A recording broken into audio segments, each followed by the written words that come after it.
Frères et sœurs, j'espère que vous n'avez pas écouté le récit des Actes des Apôtres comme un événement historique. Il ne faut jamais, mais jamais, faire ça avec la parole du Seigneur. Ça s'est passé comme ça, la conversion de Saint Paul. Certes, mais ce soir, on ne va pas vous faire signer une carte d'anniversaire à envoyer à Saint Paul pour sa conversion. Mais essayons plutôt de découvrir la conversion de Saint Paul aujourd'hui. Aujourd'hui. Moi, je reste un peu sur des paroles. Et tout d'abord, il nous est dit que Saint Paul avait une rage contre les disciples du Seigneur. La rage, elle vient de ce qui le dérange. Saint Paul est dérangé par les disciples du Seigneur. Excusez-moi, mais j'ai l'impression qu'aujourd'hui, les disciples du Seigneur ne dérangent pas grand monde. Ou peut-être que vous direz que ma lecture n'est pas juste, parce qu'il y a toujours le bon cateau de service pour vous expliquer qu'en fait, c'est pas comme ça. Mais regardez autour de vous, si dans nos pays, je ne parle pas d'autres pays, mais si ici en Europe et notamment en Belgique, si les disciples du Seigneur, si on les combat, si on a de la rage contre eux, j'ai parfois un peu l'impression qu'on attend qu'ils disparaissent. Comme ça, on récupère les églises. Et ça fait moins de charges pour les communes. Et peut-être que ça fera moins de taxes. Réfléchissez un peu à ça. Un disciple du Seigneur qui ne dérange pas. C'est vraiment un disciple du Seigneur, ça. Répondez pour vous-même. Ou peut-être que vous êtes occupé de dire « le Père Gossen s'y se trompe ». Regardez ce que ça bouleverse en vous quand vous entendez ça. Et Saint Paul était en route pour avoir un document qui vient des responsables de la foi de l'époque pour zigouiller les disciples du Christ. Saint Paul se mettait en route pour activer un esprit contraire à celui de Dieu. Je suis surpris de ça, mais terriblement surpris de voir cette attitude de savoir se mettre en route pour détruire l'esprit de Dieu. Et ça vient des responsables de la synagogue.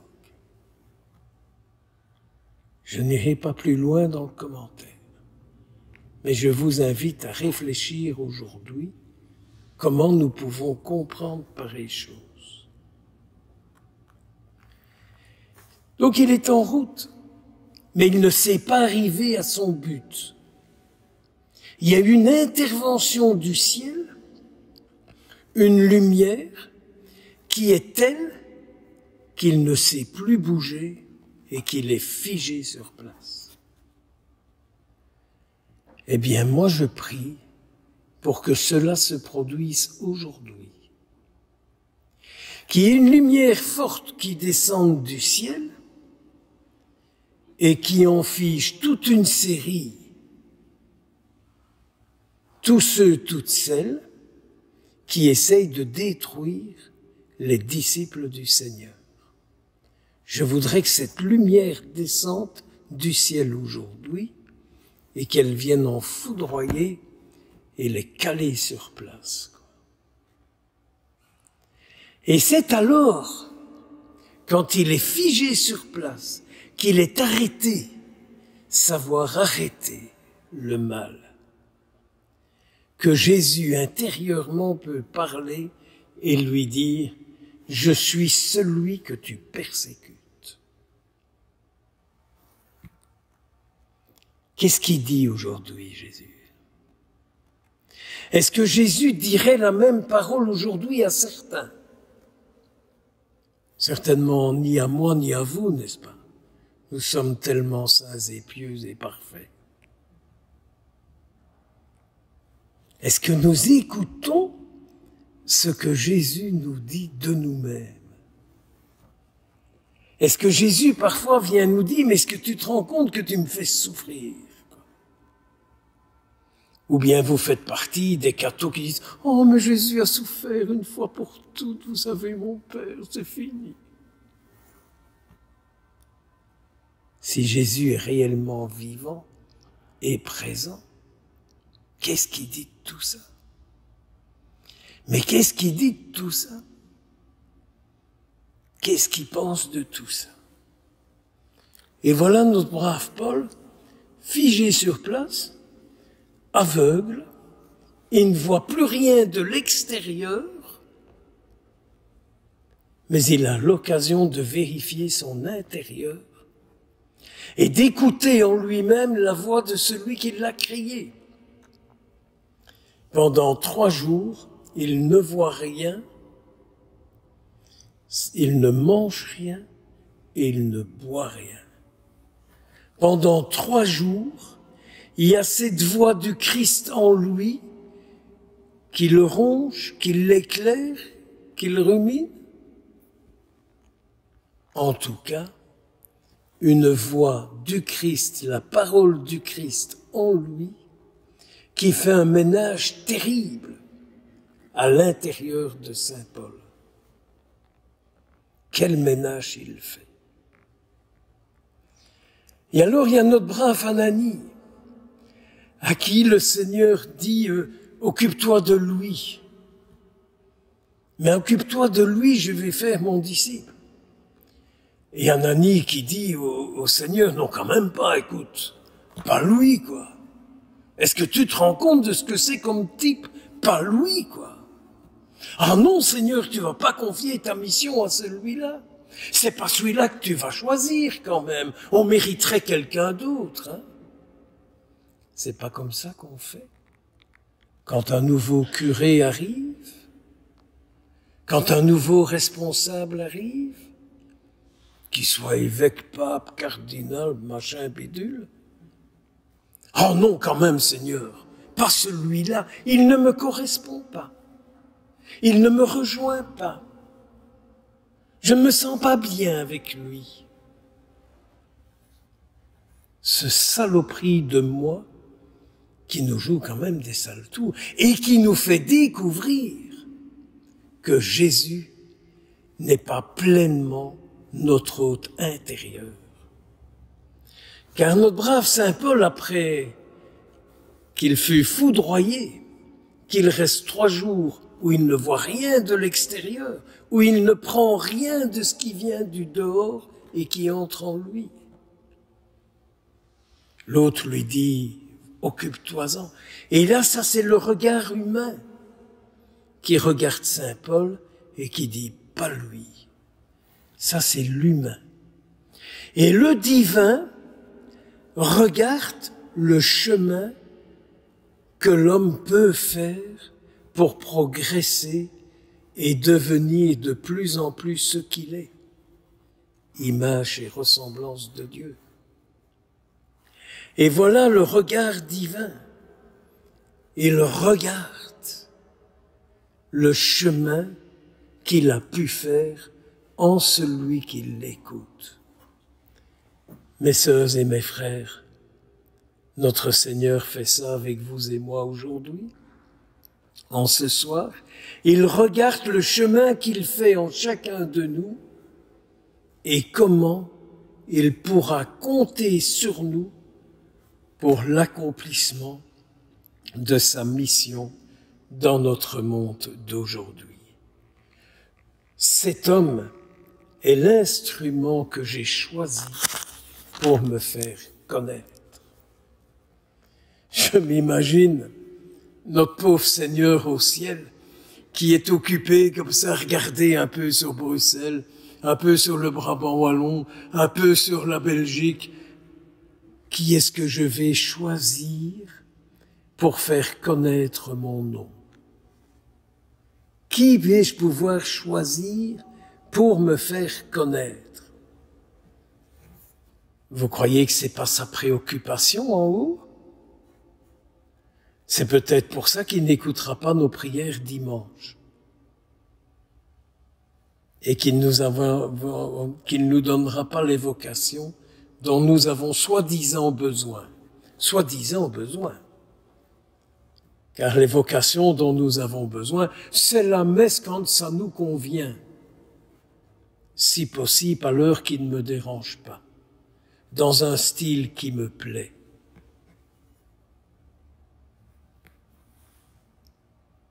C'est celui que j'ai choisi pour être mon instrument. Et du coup, Saint Paul retourne dans les synagogues, mais non plus pour obéir à l'humain des synagogues, mais pour obéir à celui dont la synagogue en est le signe et la présence, c'est-à-dire ce Dieu Père Tout-Puissant que nous proclamons en chaque credo, que nous disons Créateur de l'univers visible et invisible. Et puis on a notre petit Seigneur Jésus qui arrive tout timidement avec la fin de son chapitre 6, encore dans la synagogue de Capharnaüm, où il a expliqué ce qu'il était lui comme nourriture. Et patatrac boum boum, querelle entre les Juifs. Il y en a qui sont pour et il y en a qui sont contre. Les sempiternelles querelles. Les continuelles disputes. Heureusement que vous autres, vous ne vous disputez jamais. Les fameuses disputes. Qui est à l'origine d'une dispute? Le Christ ou un autre?